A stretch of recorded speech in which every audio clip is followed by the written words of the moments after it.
Chers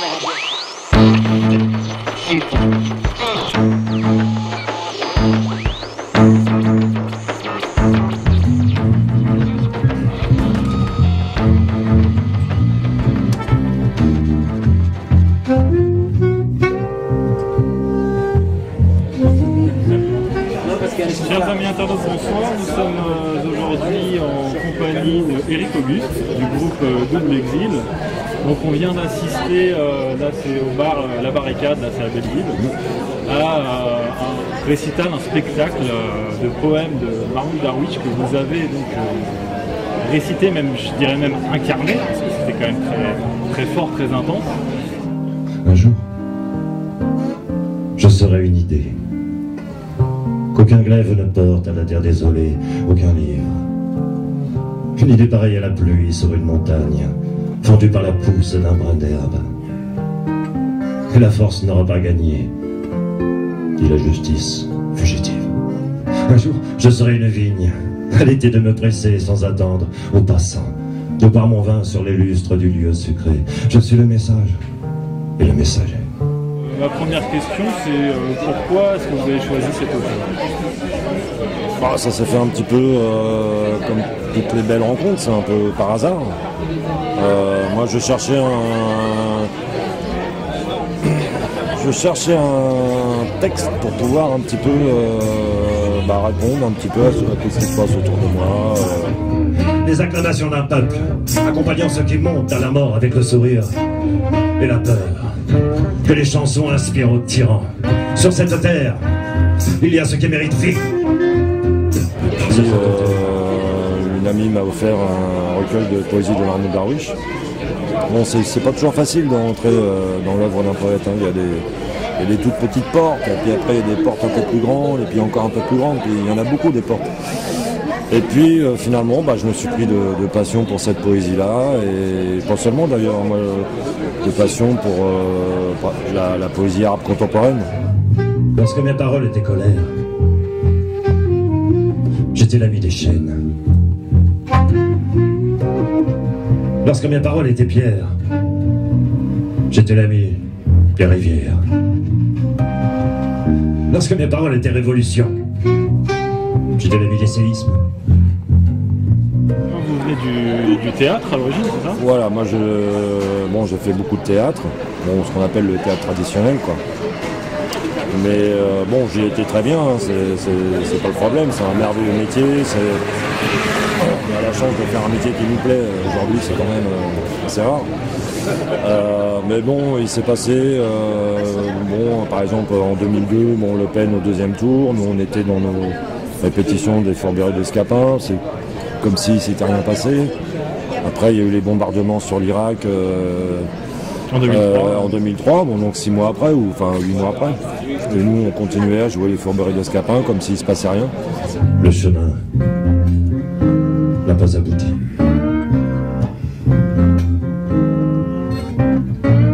Les sages n'ont pas atteint leur exil. Et les exilés, leur sagesse. Et à un moment donné, je me suis dit, mais bon, il peut arriver n'importe quoi, et puis on est sur des rails, quoi. Et moi, c'est pas trop mon truc.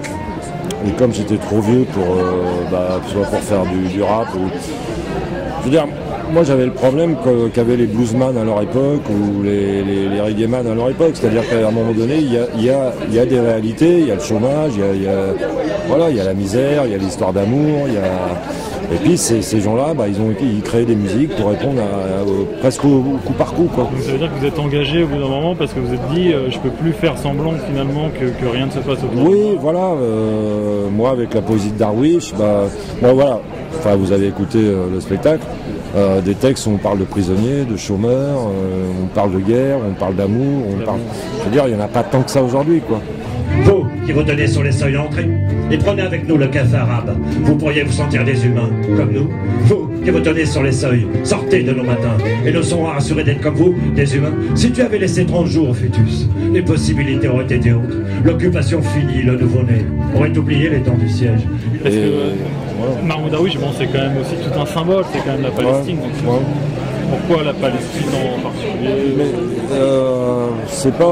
J'ai pas choisi Mahmoud Darwish parce qu'il est palestinien. J'ai choisi Mahmoud Darwish parce que j'aime sa poésie, parce qu'elle est belle, parce qu'elle est lyrique, parce elle a du sens. Elle a du sens. Et ça me paraît important aujourd'hui. Il aurait grandi en bonne santé, serait devenu un jeune homme, aurait étudié avec lui de des filles, l'histoire ancienne de l'Asie, et ils auraient pu s'aimer, donner jour à une fille, et elle serait juive de naissance. Qu'as-tu donc fait? Ta fille est aujourd'hui veuve, ta petite fille orpheline. Qu'as-tu fait de ta famille fugitive? Comment as-tu pu, d'une seule balle, abattre 3 colons? Bon, après, moi j'ai mes opinions personnelles et mes musiciens aussi, ils ont leurs opinions sur la situation au Moyen-Orient, enfin Palestine, Israël, etc. Moi j'ai la mienne, moi je suis pour la paix, et pour la paix il faut un État palestinien. Point barre, c'est tout. Palestinienne, par la parole. Palestinienne de naissance. Palestinienne par les yeux. Et le tatouage. Après le reste c'était du bavardage quoi. Mais bon, j'ai pas choisi Mahmoud Darwish à cause de ça. Et d'ailleurs Mahmoud Darwish a beaucoup souffert aussi d'être toujours catalogué palestinien.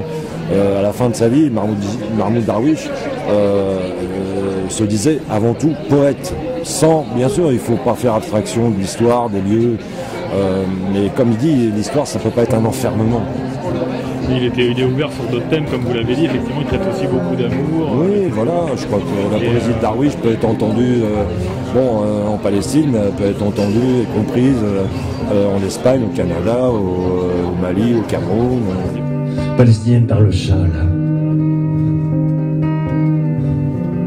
Et la démarche. Et le corps. Palestinienne par les mots. Et le silence. On se retrouve tous finalement dans ces textes-là. Je crois, ouais, je crois. Et puis c'est aussi quelqu'un qui est... Enfin, il dit un truc extraordinaire, il dit dans un bouquin, il dit si le temps m'a appris la sagesse, l'histoire avec un grand H m'apprend l'ironie. Et je trouve cette phrase, elle résume tout, quoi. Elle résume tout. Ce qui se passe aujourd'hui, en Irak par exemple, il faut se rappeler comment Saddam Hussein recevait les cadeaux de tous nos dirigeants à nous. Oui, et puis ils ont retourné leur veste, etc. Et bon, le pauvre, il s'en est pris au pétrole, un jour. Alors que quand il pendait les démocrates dans les rues de Bagdad, là, c'était le meilleur ami de la France. Ouais. C'est une absence à nos illusions. Et nous sommes allés demander à la poésie de renouveler la terre pour notre inspiration. Elle nous a fermé la rose des vents. Elle est devenue identité.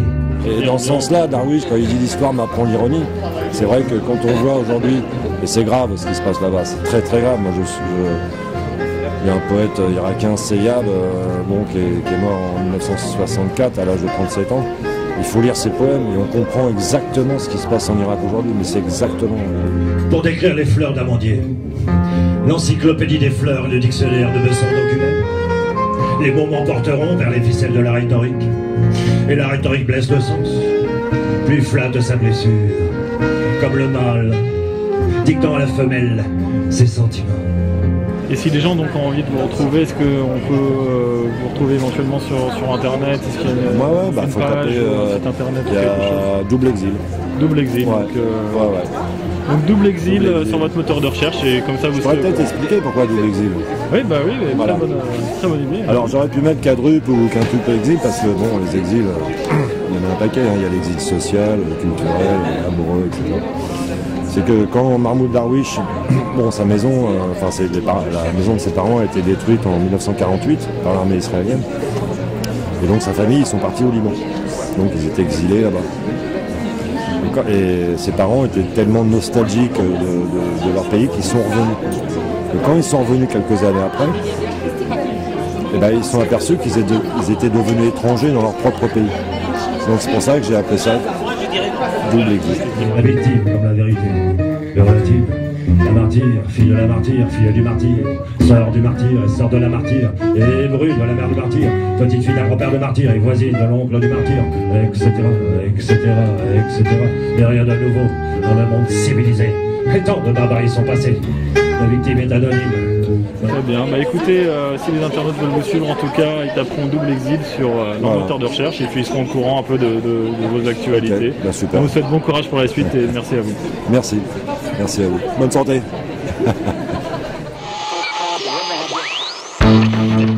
Thank you.